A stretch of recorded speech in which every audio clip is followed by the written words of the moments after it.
Hello everyone. So I didn't get to do these videos in San Diego while we were there. It's just always so crazy while we're there looking at homes and visiting new places. And so I am here at the lovely Paseo Club, my gym, where I do my workouts. The inside is closed right now, but this is a lovely outside area with the pool. And I'm going to be swimming soon. I have not swum in 4 weeks, so I've been taking a lot of time off. So I wanted to record these videos here at this location, and I will miss this place a lot when we leave this area. This is one of my favorite places. I love coming here and working out. So I wanted to do a little bit of a series on sleep. There's two areas of questions I get tons and tons of on the podcast. One of them is sleep questions. The second is aggression questions on children having breakdowns and meltdowns and aggression issues with yelling, screaming, kicking, fighting. So today I'm going to cover some sleep issues, sleep questions in a two-part series that I will put up this week. So the first part of this series, and it is a little windy here, so don't mind my hair if it kind of flies around a little bit. Okay, so part one, I'm going to talk about bedtime routines and sleep associations. This will be part one. So when it comes to setting up really good sleep bedtime routines, you want to have, a bedtime routine. The reason for this is it helps your child learn to get ready to fall asleep. It lets their body know it's time for sleep. So we as adults most of us, hopefully, if don't have insomnia, have gotten pretty good about this. But we know that as we get sleepy at bedtime, that we may have our own little routines. Maybe it's a cup of decaf tea, maybe it's snuggling with a blanket. For a lot of us, it's just brushing our teeth, washing our face, climbing into bed, maybe reading for a few minutes, meditating, whatever it is that you do before you fall asleep, lights out, and we fall asleep. So kids need the same thing. They need that a good protocol for bedtime. So a lot of times things that parents will do for bedtime routines are things like reading books, snuggling in bed, singing a few songs. Some parents will do prayers. Whatever that is for you and for your family, you want to set up that routine. You want to have it in a very specific order. So for your bedtime routines, you want same place, same time, same order every night. And this will help your child get used to bedtime routines and help their body start to slow down and be ready for sleep.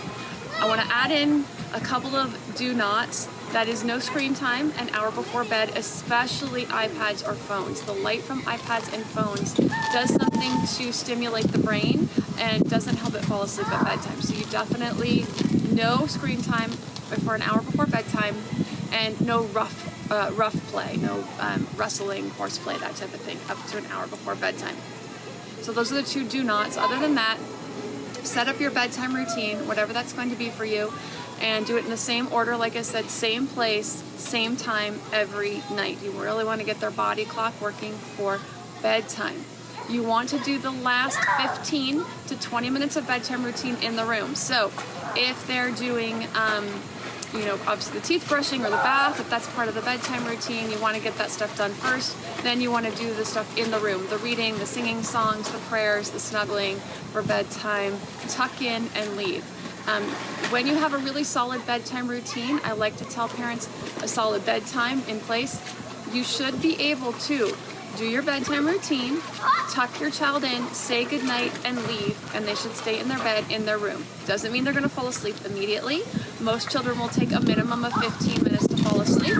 Some children will take a little longer, 20 to 30 minutes, but they should be staying in their room and either talking to themselves. You'll sometimes hear toddlers, babies, children kind of jibber jabber to themselves, chat to themselves, maybe chat to their animals. They'll look at a book, but then they'll get tired and fall asleep on their own. You shouldn't have any issues with them getting up, asking for this, asking for that, getting out of bed several times. If you do, you can get that fixed. You can work on that. And I do cover that in the sleep class, the toddler sleep class. Obviously the infants aren't getting up, but they might be standing up, screaming, yelling, crying. That's covered in the infant class. But when you set this up properly, you set the boundaries. Babies and children should be falling asleep in their room on their own, in their own space, without any intervention from you. So those are bedtime routines. The other thing I want to talk about is sleep associations. It's really windy. I'm afraid this iPad's going to blow over on me. So sleep associations is exactly what it sounds like. It's what your child associates with falling asleep. So if you are doing something to put your child to sleep, whether you're rocking to your child, you're singing to your child, you're nursing, bottle feeding your child or baby to sleep. If you're having issues with middle of the night, when they wake up in the middle of the night, that's what they're going to expect, and you're going to have a lot of trouble in the middle of the night getting them back to sleep. That means you're going to have to wake up fully to get them back to sleep. So your sleep association, you want their sleep association to be something that you don't need to be there for. So for them, that's why you want to have them fall asleep on their own in their room. So if they're snuggling with their lovey, if they're chatting to themselves, then if they wake up in the middle of the night, they'll snuggle with their lovey, chat to themselves, and fall right back to sleep. So those are bedtime routines and sleep associations. If you're having issues with night times, bedtimes, middle of the nights, you need more information, you can check out the classes, which I'll have pop up here on the information section. Infant sleep and toddler sleep. Also the samples are on my website, along with the 58 other parenting classes available on demand, yourvillageonline.com. If you like this content, I hope that you will like, subscribe to the channel, and share with others. Thanks so much. See you soon.